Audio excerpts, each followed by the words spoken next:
Hello everyone, how are you doing? This is MD Tech here for another quick tutorial. In today's tutorial, I'm going to show you guys how to hopefully resolve the NET Runtime Optimization Service at experiencing high CPU, memory, or disk usage. So this should hopefully be a pretty straightforward process here, guys. And without further ado, let's go ahead and jump right into it. So all you have to do is open up the search menu, type in CMD, best match, should come back with command prompt. Go ahead and right click on that and select run as administrator. If you receive a user account control prompt, go ahead and select yes. And now I will have two commands in the description of my video, guys. First one starts with CD. So go ahead and copy that from the description of my video. And then go up the top bar of the command prompt window here, right click on it, select edit, and then paste it in.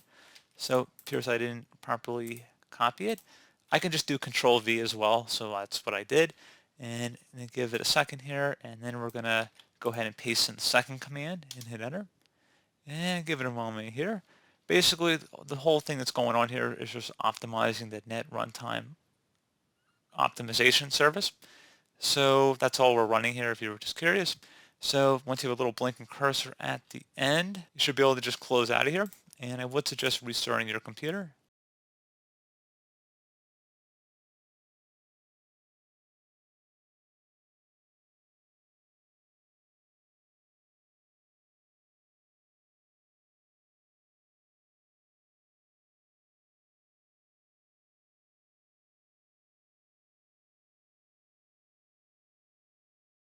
And if you're still having a problem, something else we can try as well, if you open up the search menu and you type in control panel, best result should come back with control panel.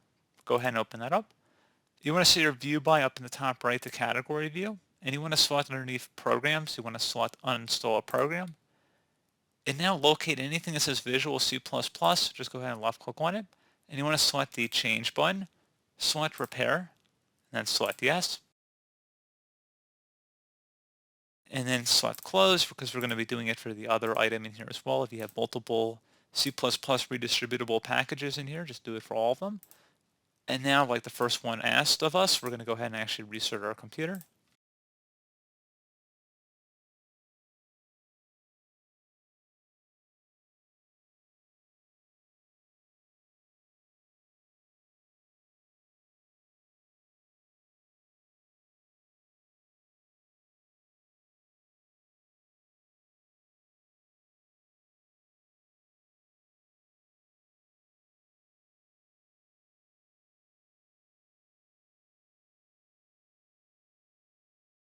And hopefully that was able to help resolve your problem.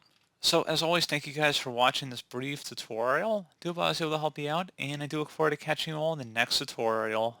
Goodbye.